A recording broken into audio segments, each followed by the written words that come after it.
So one of the things you will have to struggle with at the last stage of your Kundalini awakening is the anger. Anger is stored in your lower back and in your liver. So Kundalini will constantly be nudging on your throat chakra when anger is trying to come up. And what you need to do is to find strategies to release it.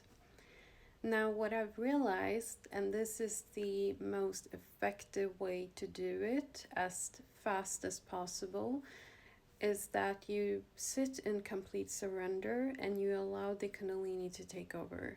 Once you do that, you will realize that it wants to do certain movements.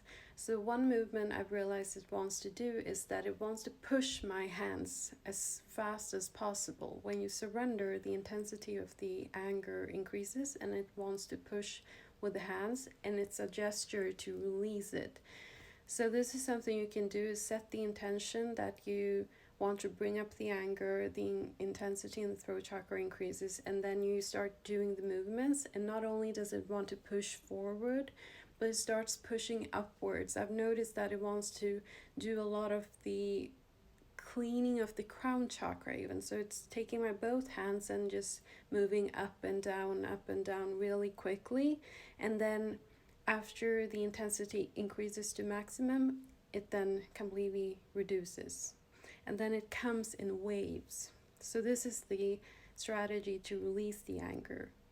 The second thing I've noticed that it wants to do is to show the teeth and make this really angry face.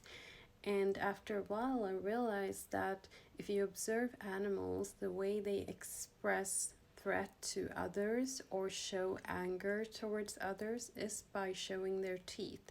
That's also the way to trigger another animal. The same way we also do express anger, but we've not learned to show the teeth. However, when someone is extremely rageful, they do show their teeth.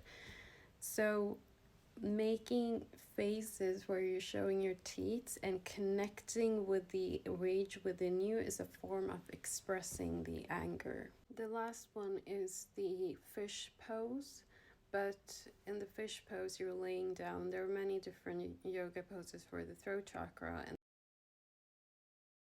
they all work, but I found out that if I do a variation of the fish pose, but where I'm not laying down, but rather I can just sit like this and lift my head up until I feel my Adam's apple, and I sit in that position and keep my concentration on my throat chakra, then the Kundalini starts purging out the stuck energy within my throat chakra. So try these 3 methods and you will definitely feel better.